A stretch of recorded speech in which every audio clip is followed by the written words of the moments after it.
winds came and the rains came and we ran for shelter. All the ice came and the fires came and we hugged each other. When all we've known is stripped away, houses and cars and trees and shade, who are we anyway? We shiver in the cold of desolation, wandering around in isolation, recreating life's solutions.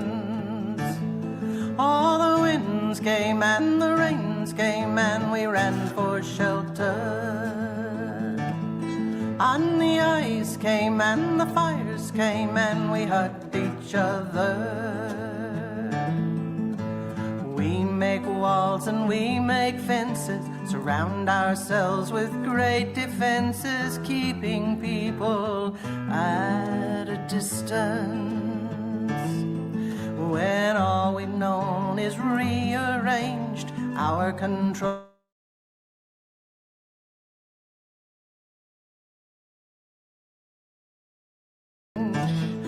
All the winds came and the rains came and we ran for shelter. The ice came and the fires came and we hugged each other. When tragedy brings us together to survive, it does not matter who we call brothers and sisters. In the end, we cannot walk away. We must know that from today, our lives will grow in change. All the winds came and the rains came and we ran for shelter. And the ice came and the fires came and we hugged each other. We hugged each other. We hugged each other.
Within your shine, I know that you're not mine.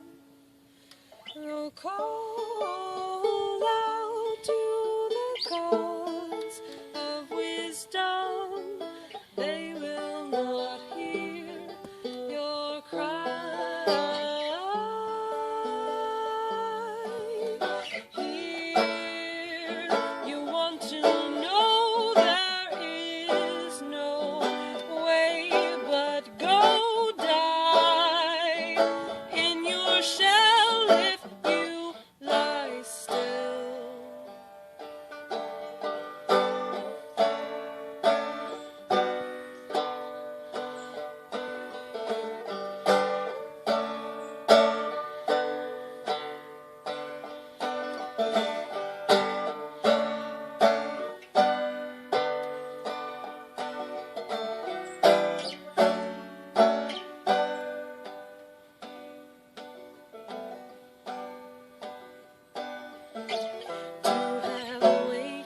sent to me.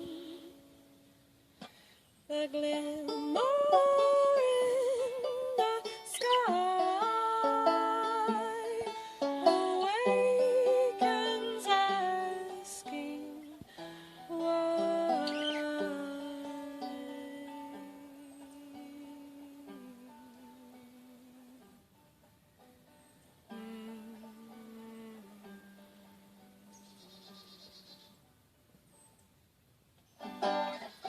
That tongue mine is tied. Give up your pride. Be who we are, all else would be sin.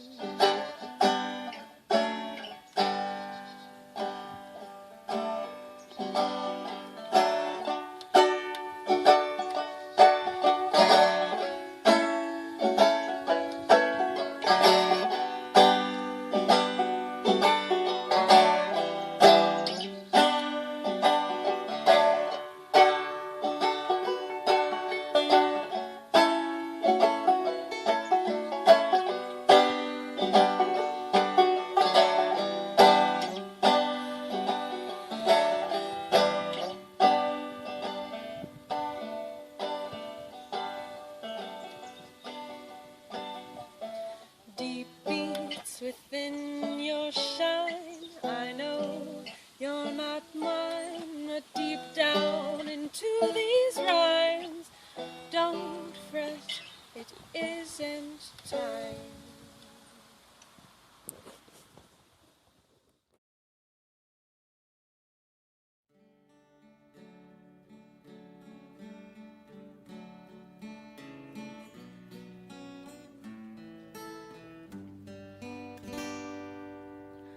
Lying in my bed, I hear the clock ticking and think of you, turning in circles. Confusion is nothing new. Flashback to warm nights almost left behind.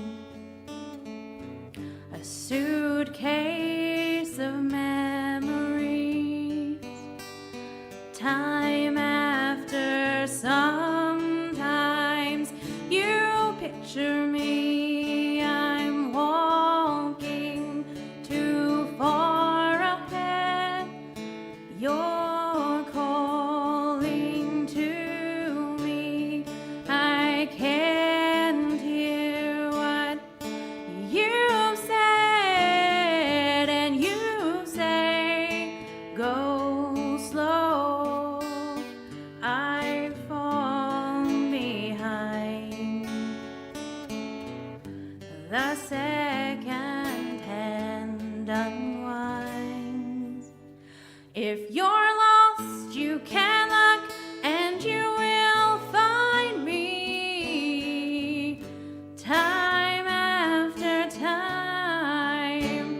If you fall, I will catch you. I'll be waiting.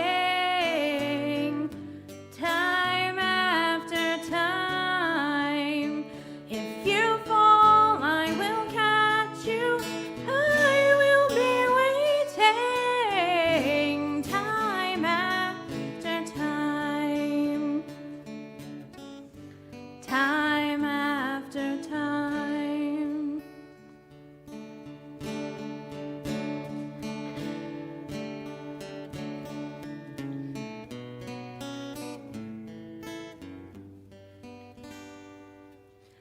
After your picture fades and darkness has turned to gray, watching through windows, I'm wondering if you're okay,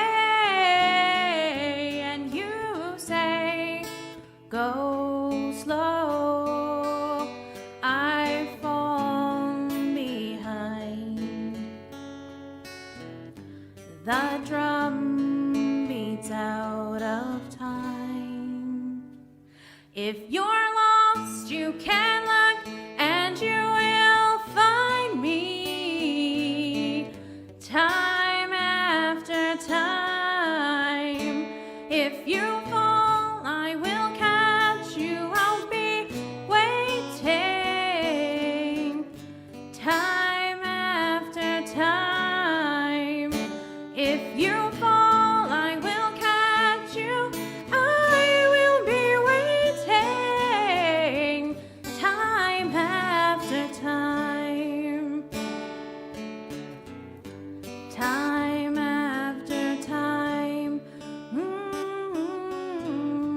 Time after time. Ooh, time after time. Time after time.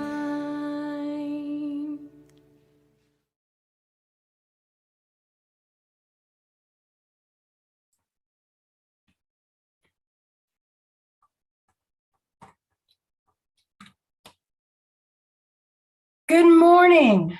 I am Rosemary, today's service associate with Holston Valley Unitarian Universalist Church. Welcome to you, old friends and new, young and old. You are an essential part of our celebration today. Whether today is your first or 1,000th Sunday in our midst, we are stronger because you are with us. We are one people of many beliefs, many origins, sexualities, and genders. We are all growing. We are all learning, all loved. Just as you are welcome here. Yes, even while we're still online. Please be aware that this service is being live streamed and recorded. You can find subtitles in one of your menu options at the bottom of the screen.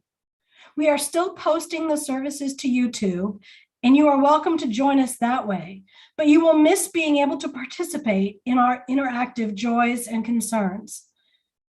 Today, we have a guest in our virtual pulpit, Roddy Biggs. Roddy uses they, them pronouns and is a queer, BIPOC, Black, Indigenous, and people of color young adult. They claim a progressive, anti-oppressive Christian faith grounded in the principles of the Unitarian Universalist faith. Roddy holds a bachelor's degree in religious studies and is a first-year seminary student at Meadville Lombard Theological as they pursue the Unitarian Universalist ministry. Before we light our chalice, I'd like to remind you that we have a reopening plan with a goal of March 13th. Please familiarize yourself with the reopening information on our church's website. We also have a staying online survey, and we really need feedback from those who will remain with us online. So please also check that in your email or on our website. That survey closes on March 1st. Now, I have the pleasure of introducing our stewardship trustee, Charlie Miller, who has some important information for us as we prepare for our annual pledge season. Charlie? Thank you, Rosemary. Today, we mark the beginning of the 2022 stewardship campaign. It's that time of year when we ask our church members and friends how much they pledge to contribute to the church for our next fiscal year, which is June 2022 through May 2023. This process is important to our church as pledges account for almost 90% of our annual income. We're about to review changes we anticipate in the budget and how that shapes our pledge goals. But first, I'd like to reflect a second on the value of our Unitarian Universalist experience. When I think of what I value in my church experience, it centers around building community, participating in church work, and enjoying the religious services. Our 3 children benefit from religious education activities.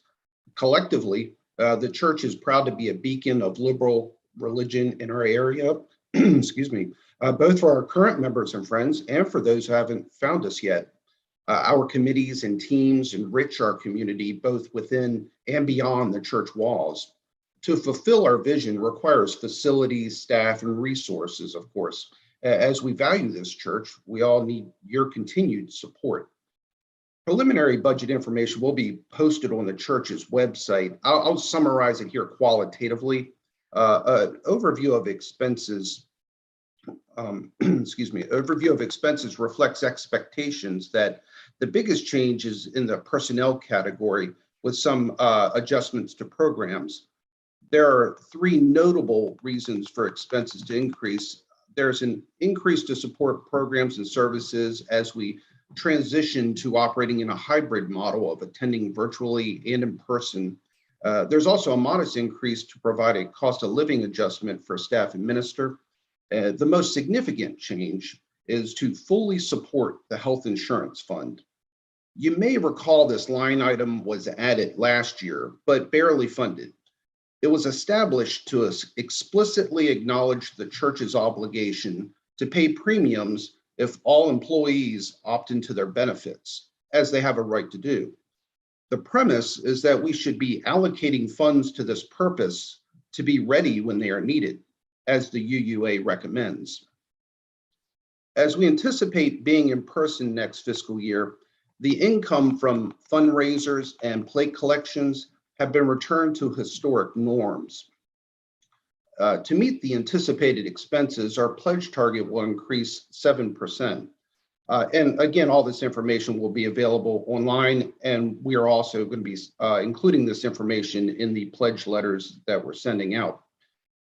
When considering what amount you will pledge, please keep in mind there's a wide range over which this occurs.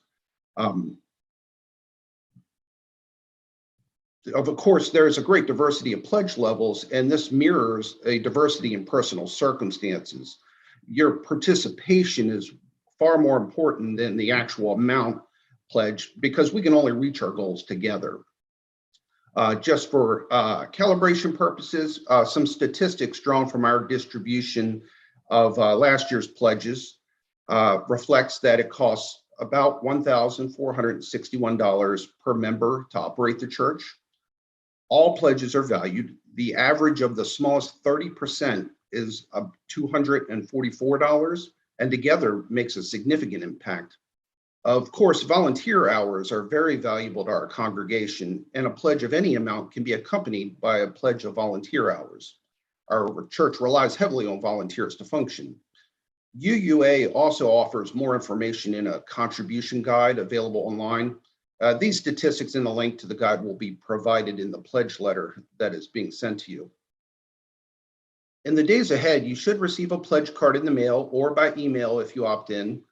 Please submit your pledges either by mailing back the pledge card or responding via email or phone. Once our stewardship committee collects all your pledges, we will take this amount to the Board of Trustees to develop next year's budget. The budget that the board proposes will be voted on at our annual congregational meeting on April 24th. If you have any questions, please email me at stewardship@hvuuc.org. Thank you.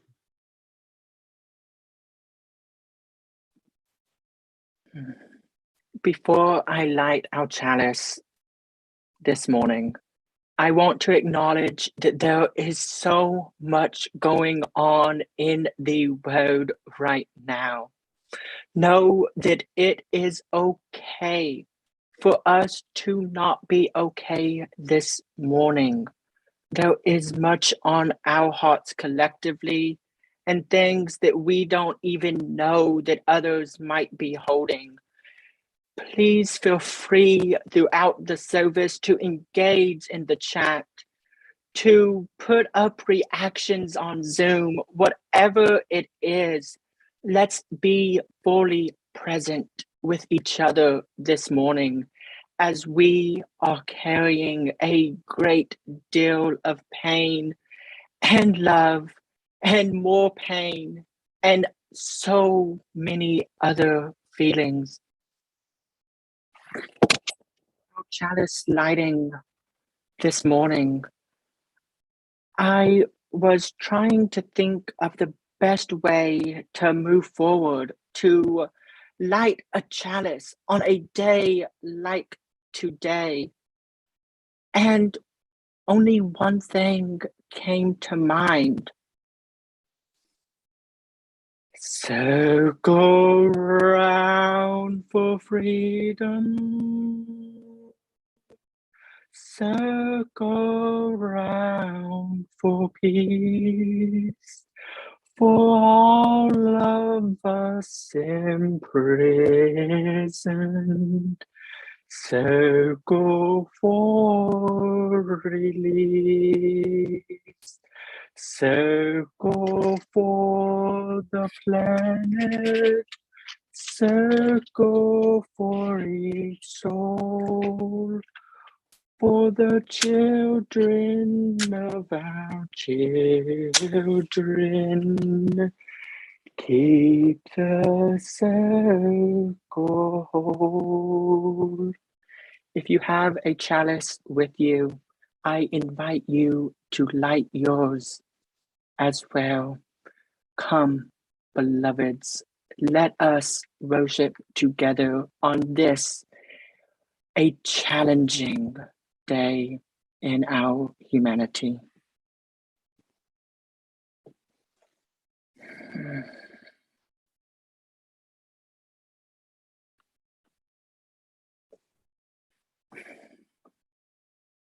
Throughout the service, I might pause and take a breath and arrive yet again, as there is so much going on, so much.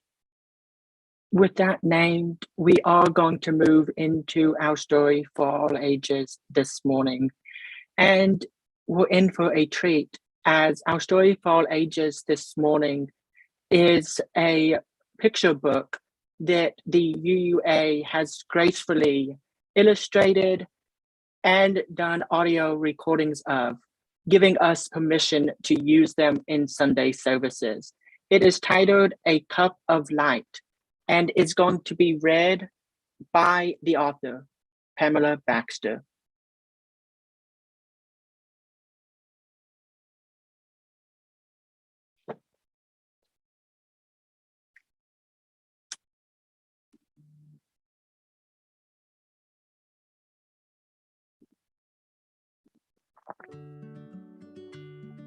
Cinebooks presents A Cup of Light by Pamela Baxter, illustrated by Terry Stafford.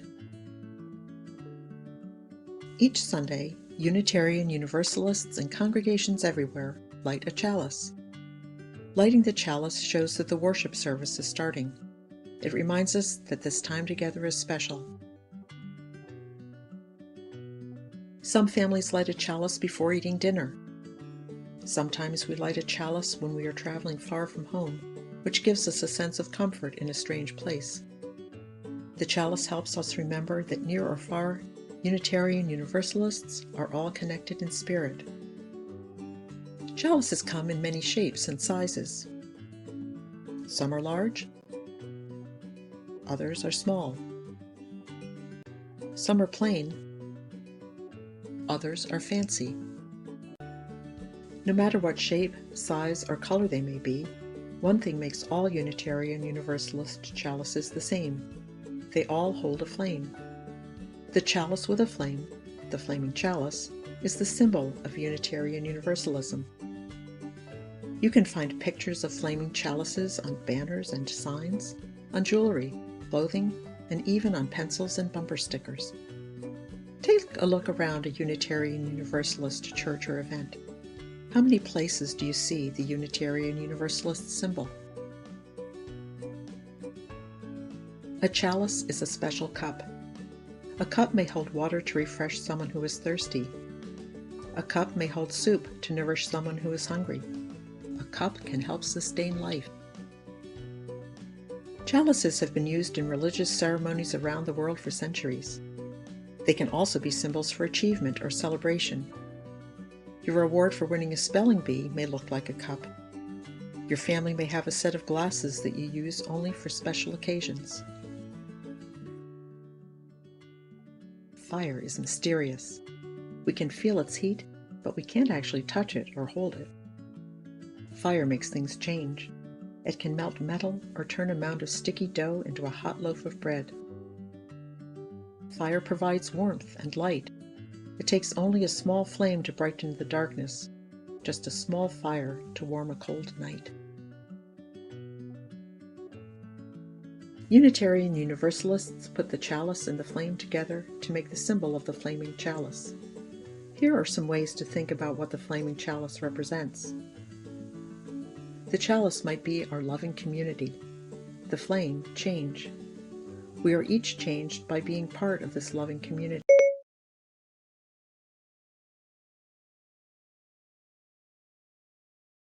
Together, Unitarian Universalists explore the great mysteries of life. For some, the flaming chalice means hope. It reminds us how much good we can do when we work together. Some people say that the flaming chalice reminds them of joy and celebration, like the candles on a birthday cake. Everyone is special. Everyone has a special light inside. When we let our light shine and share it with others, we make the world a better place. Each of us is like a flaming chalice. What does the flaming chalice mean to you? If you drew a picture of your idea, what would it look like? When Unitarian Universalists light the chalice, they often say some special words called chalice lightings. Here are some chalice lightings that you might like to use. You can also make up a chalice lighting of your own. We light this chalice, the symbol of Unitarian Universalism. This is a church of open minds, loving hearts, and helping hands. We light this chalice for the light of truth. We light this chalice for the warmth of love. We light this chalice for the energy of action. Flaming chalice burning bright, kindly share with us your light. Help us learn how we may care for all people everywhere.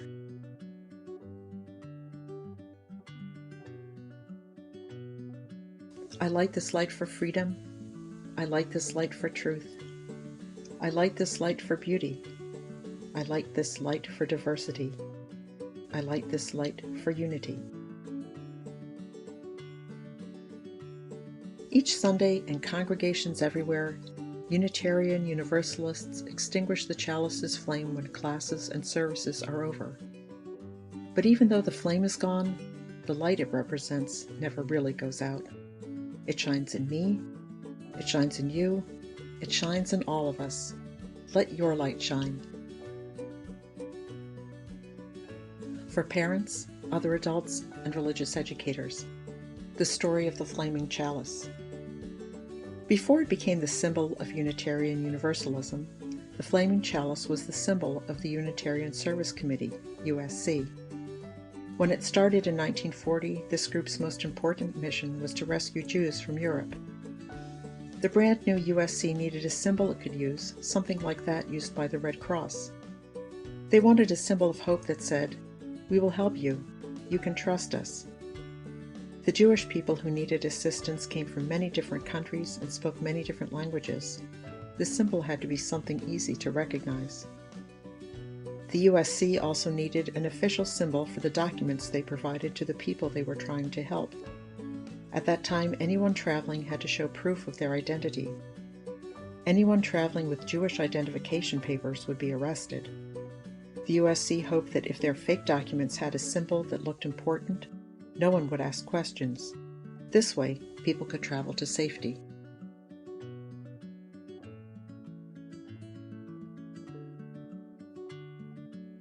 The American Unitarian minister Waitstill Sharp and his wife Martha set up a USC office in Lisbon, Portugal, where another minister, Reverend Charles Joy, joined them. There, they met an artist named Hans Deutsch, who had fled from his home in Austria. Reverend Joy asked the artist if he would create a symbol for the group. Deutsch designed a chalice with a flame. This symbol was made into a seal for papers, and USC volunteers wore badges bearing the emblem. To many people, the chalice with a flame represented bravery, compassion, and hope. and a way to safety. It is still the emblem for the USC, which is now the Unitarian Universalist Service Committee. The group continues to bring help and hope to people around the world. In 1961, the Unitarian and the Universalist churches decided to join together. Eventually, they decided that they needed a symbol too. The Universalists already had their own, a cross set to one side within a circle. The Unitarian Church did not have a symbol. The Unitarian Universalist Association officially adopted the flaming chalice as its symbol in 1976, and lighting a chalice started to become a part of many Unitarian Universalist services. Long before that, children in Unitarian Universalist classrooms were already lighting chalices as part of certain curricula and programs. Lighting a chalice in adult services may have spread from something that started with the children. The practice of lighting a chalice in a classroom as children begin their learning and exploring time together each Sunday has become a common one. Today, most UU congregations begin their Sunday service by lighting a chalice.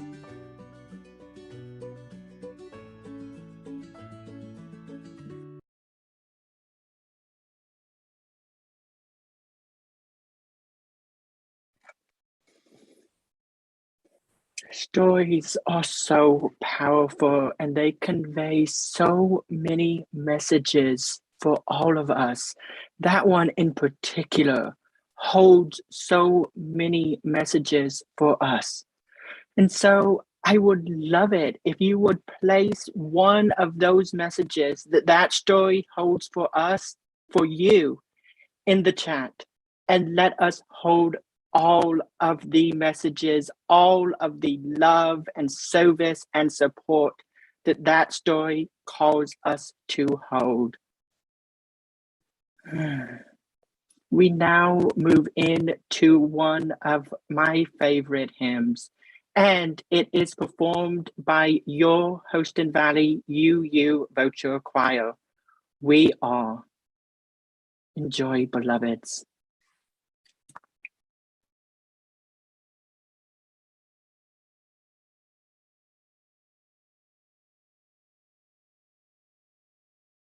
For each child that's born, a morning star rises and sings to the universe who we are. For each child that's born, a morning star rises and sings to the universe who we are. For each child that's born, a morning star rises and sings to the universe who we are.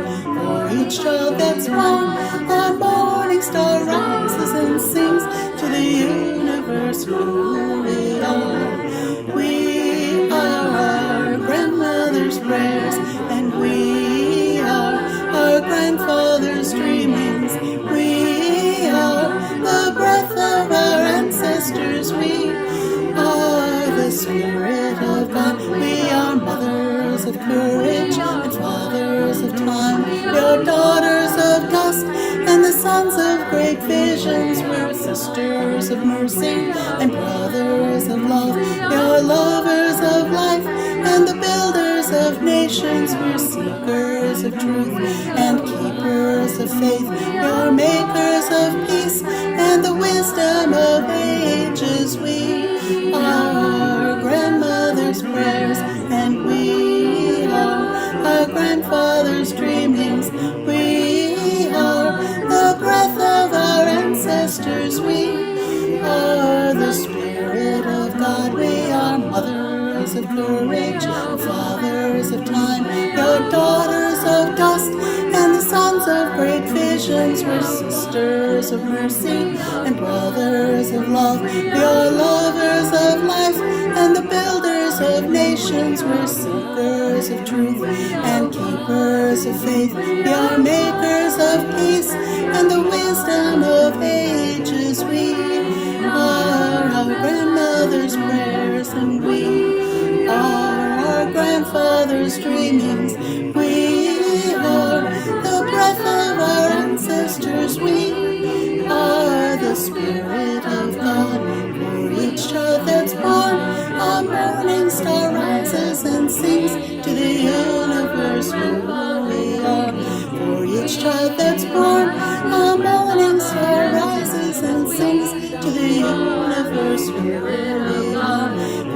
each other's born. The morning star rises and sings to the universe who we are. We're each other's born.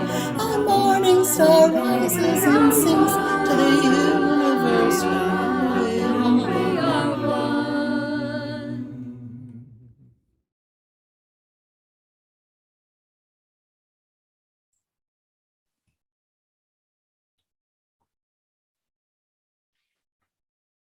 One of the gifts of being together in Zoom is that we can hold each other's joys and concerns together as a community. If you're with us in Zoom, you can type in the chat box who or what you are holding in care in your heart that you want this community to hold with you. This week, they'll not be read out loud, but I encourage you to read the chat so that you can hold each other's joys and concerns together.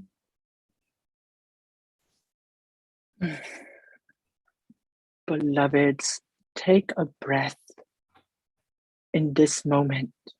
Arrive here as best you can.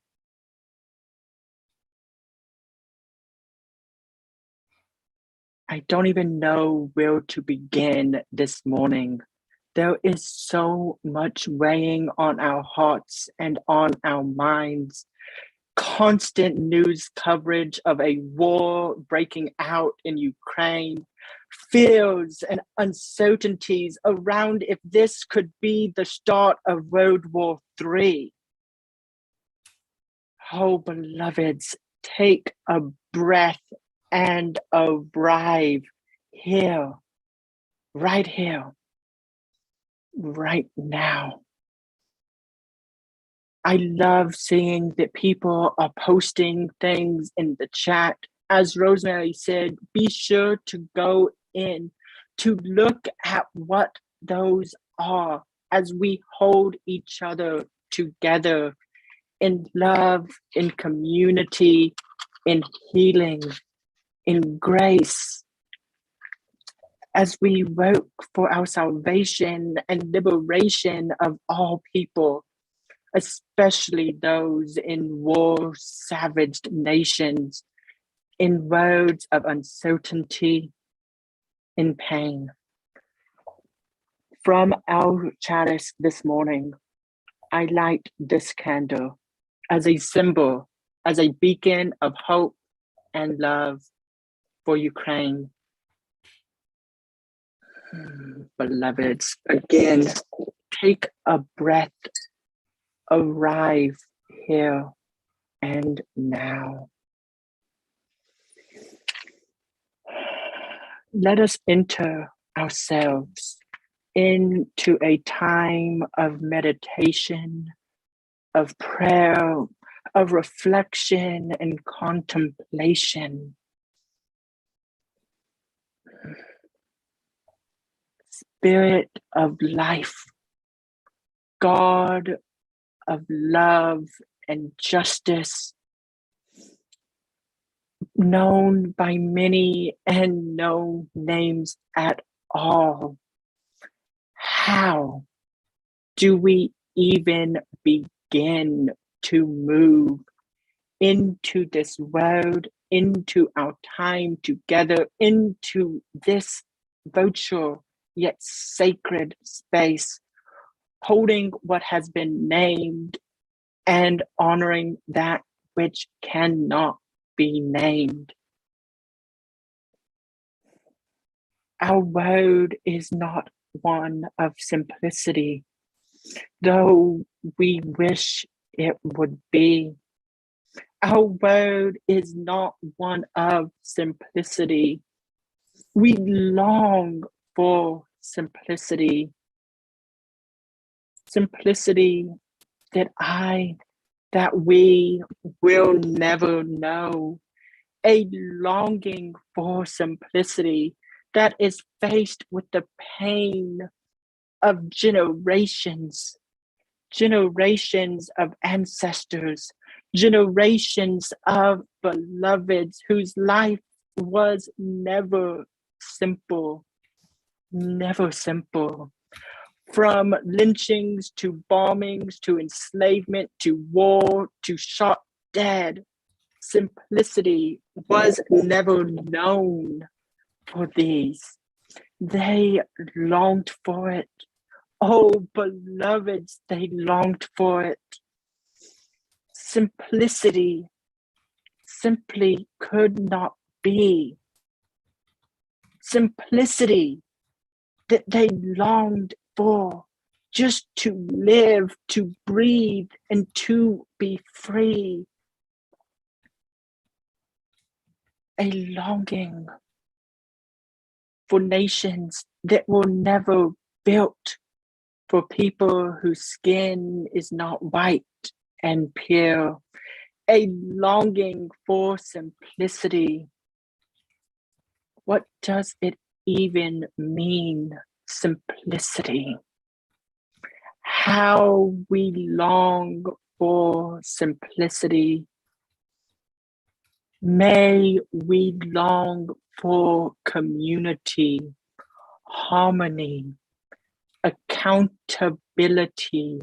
The road is not now, nor has it ever been, that of simplicity. Simplicity, how we long for simplicity, harmony, unity, accountability.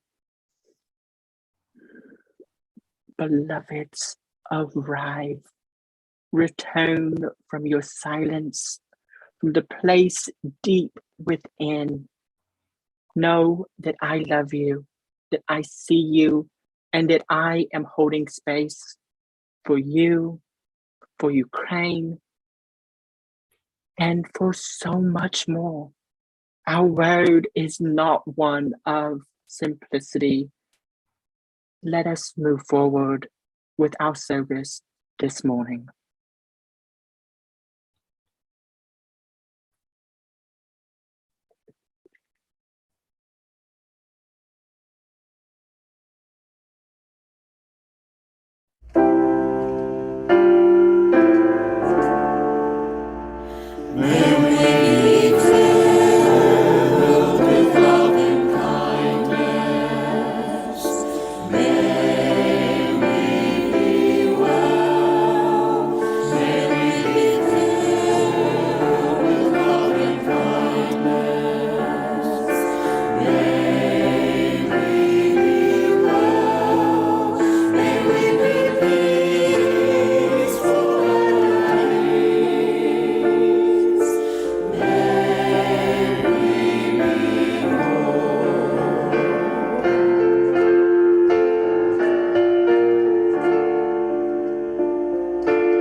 By Ijoma Ulua, a writer, speaker, and internet yeller.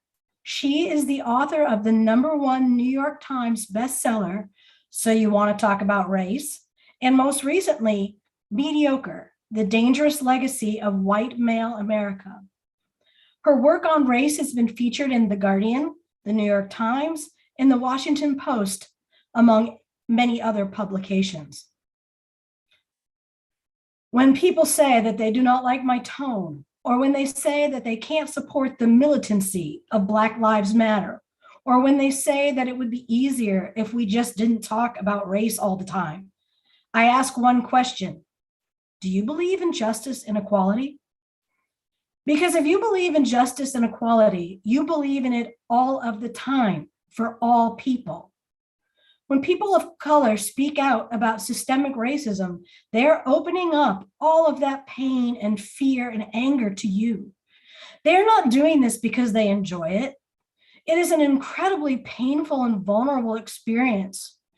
We do this because we have to, because systemic racism is killing us. And yes, that pain and fear and anger will sometimes show in our words and our actions. but to see all of that pain and how we fight still after entire lifetimes of struggle, and then to tell us to be more polite is just plain cruel. To refuse to listen to someone's cries for justice and equality until the request comes in a language you feel comfortable with is a way of asserting your dominance over them in the situation. The oppressed person reaching out to you is already disadvantaged by the oppression they are trying to address. By tone policing, you are increasing that disadvantage by insisting that you get to determine if their grievances are valid, and will only decide they are so if, on top of everything they are already enduring, they make the effort to prioritize your comfort. Whether you are consciously meaning to do this or not, this is the effect tone policing has on people of color.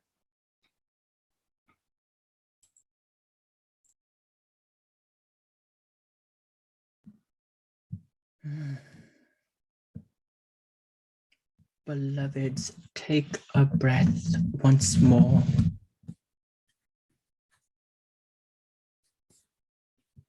We are Unitarian Universalists, and as Unitarian Universalists, we proclaim who we are. We are Unitarian Universalists. And in doing so, we proclaim that we are all connected, that we are stronger together, that we are love's hands in the world, creating justice, caring for one another and the earth. We are Unitarian Universalists in the 21st century. And when we come together, we name a great covenant. Love is the spirit of this church, we say, and service is its law. This is our great covenant, to dwell together in peace, to seek the truth in love, and to help one another. These are the promises that we make, the promises that we strive to keep, and the promises that we are known to break, to struggle with.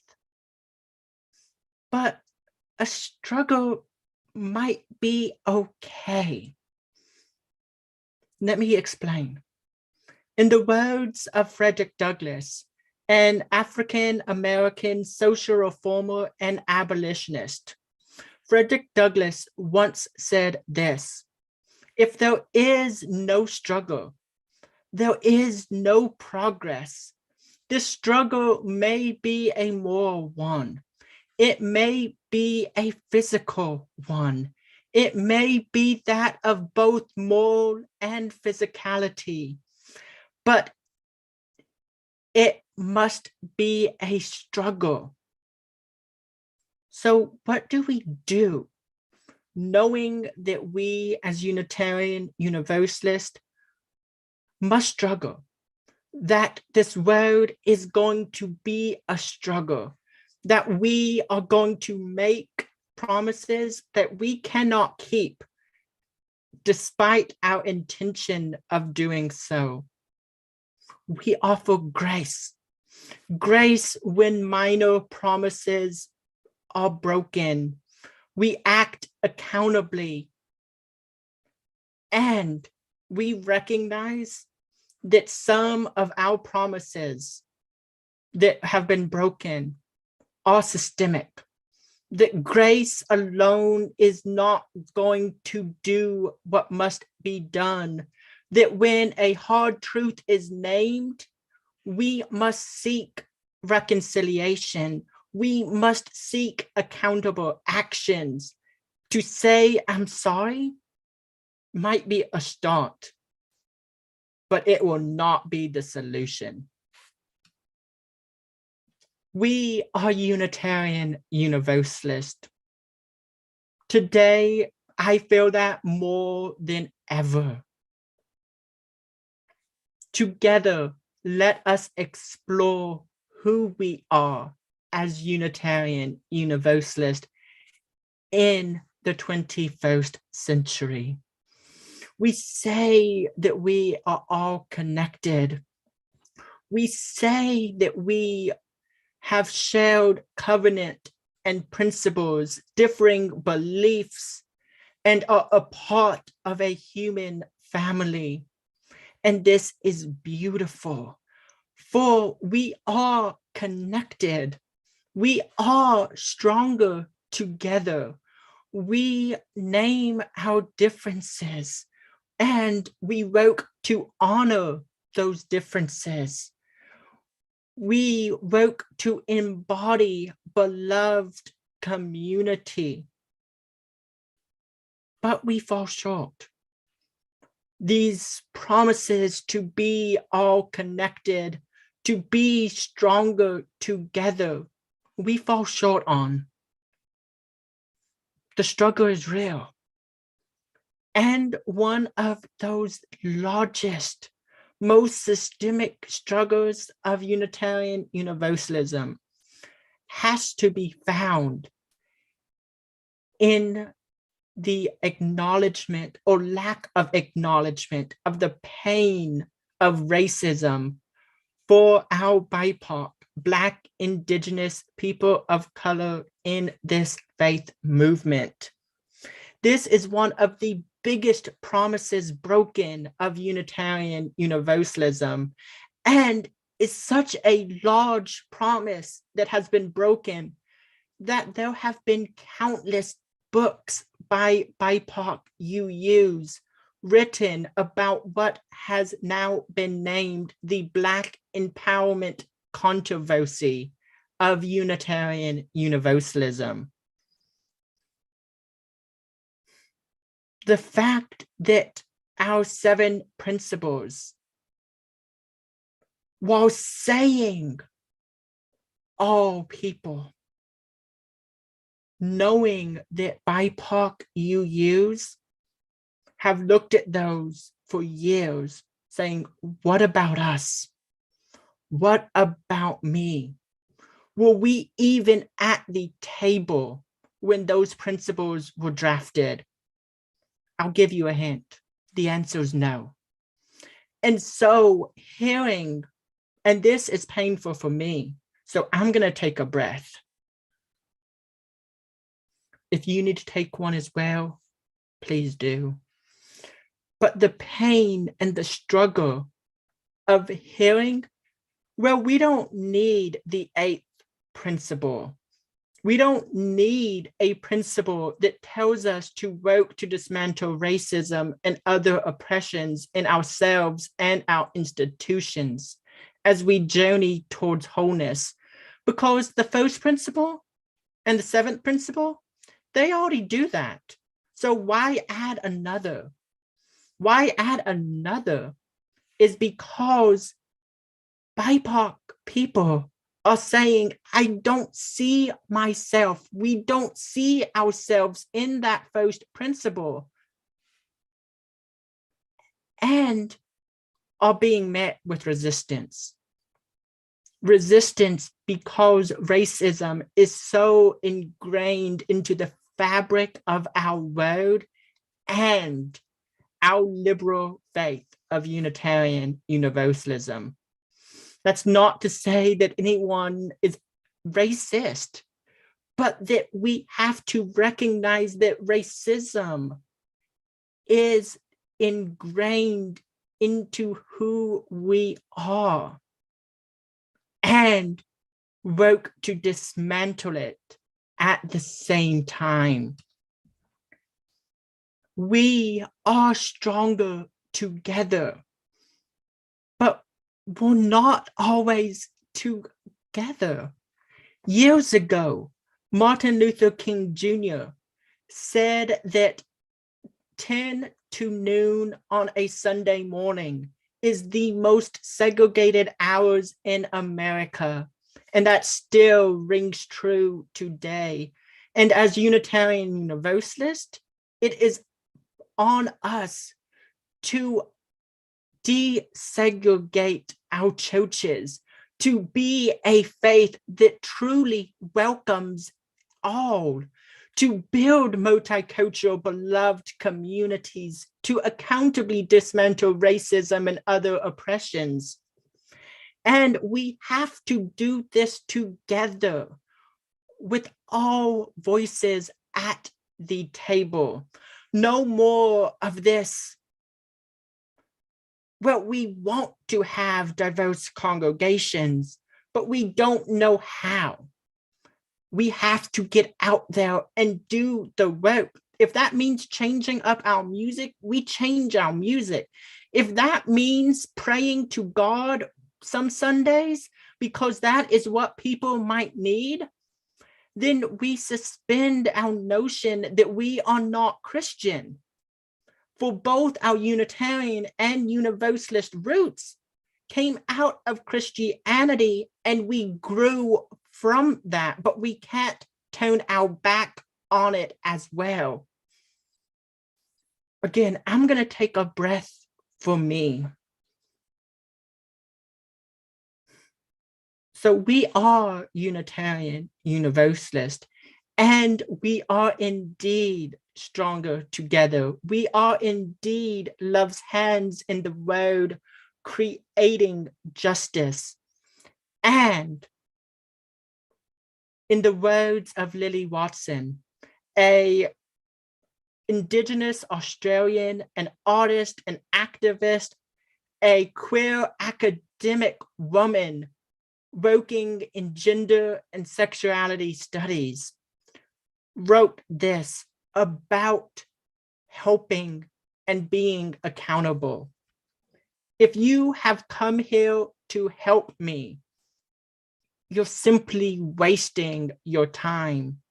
But if you have come here because your liberation, because your salvation is bound up with mine, then let us work together. Let us work together to make our salvation a reality. Our faith calls upon us to be love's hands in the world, creating justice and caring for one another. And we do this. We show up when we are called. We can show up even more. We open our spaces when we are called to do so. And we respond with love in the face of injustice. We are responsible for caring for one another and the earth. When global pandemic hit, it wasn't a question of how do we move forward. We closed our buildings and we moved online. While our buildings were closed, we did recognize that it is not the walls of our church that is the spirit of our church. And we cared for one another in new and profound ways as we helped to keep ourselves, others, and children who some still cannot be vaccinated safe. We show up, we care for one another, and it's a struggle.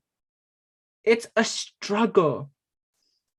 And there is still so much more that we must care for. We are Unitarian Universalist. We are called to many things. I'm interested in knowing what you, yes, you, as a Unitarian Universalist, as a member of the Houston Valley Unitarian Universalist Church, or as a friend watching this service at a later date, might be called for. So for those of us online this morning, Feel free to place what you are called to do as a Unitarian Universalist in the chat. Let's hold that. Let's see it. Let's honor it. But let's not stop there. Let's read them, acknowledge them, and then go out and do them. Let's be the face of love, of justice, of healing, of liberation, and eternal salvation that the world so desperately needs. We are Unitarian Universalists, and this is exactly what we are called to do. So go round for freedom, circle round for peace, for the children of our children. Keep the circle. Ashe, beloveds, ashe.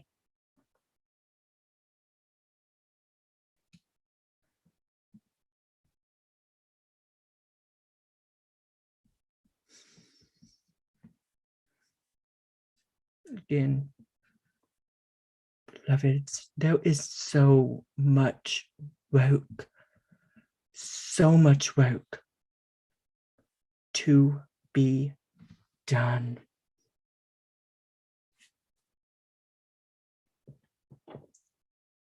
And so I am going to extinguish our chalice, holding in our hearts all that is being named in the chat, knowing that after today's service comes to an end, that we go out and do the work that must be done. And I'm going to leave this candle lit until our service is fully at a close, in which I will extinguish it later this afternoon. I invite you, if you haven't already, to light a candle for Ukraine, to keep it burning, and to know that though this one is extinguished, that the love that it embodies, that the healing and salvation that it is rooted from, that as our story for all ages this morning told us, this candle is a beacon of hope, a symbol of safety, and of caring hearts and hands in a weary and hurting world. And so, beloveds, our chalice is extinguished, and one remains burning even now.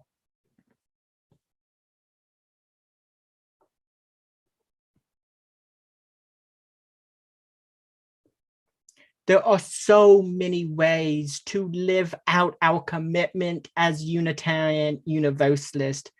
Some of those are in that chat. So again, as our closing announcements and slides come, I invite you to read them and to pick one of them, just one of them, for now, to do this week. And another, and another, and another.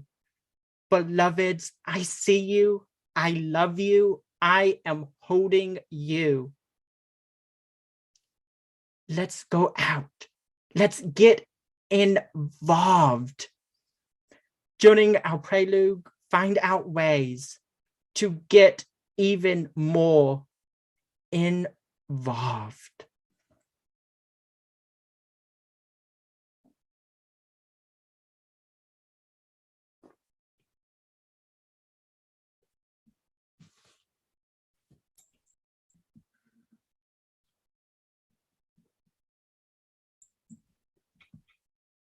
Loving inclusion has been an elusive goal within our congregations.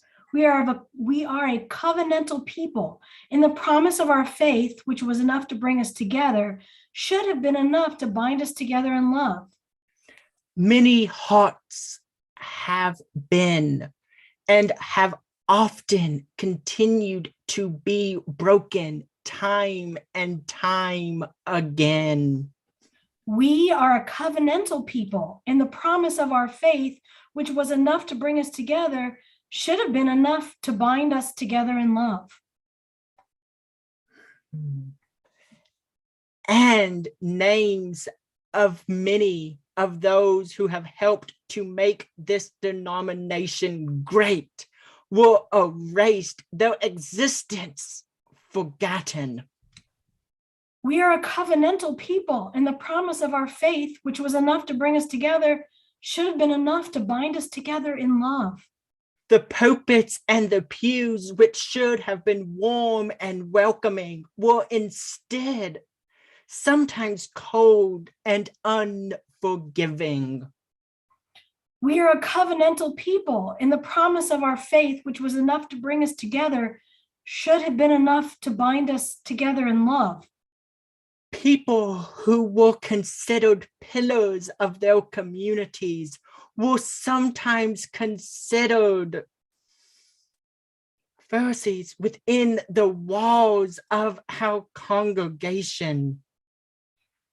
We are a covenantal people, and the promise of faith, which was enough to bring us together, should have been enough to bind us together in love.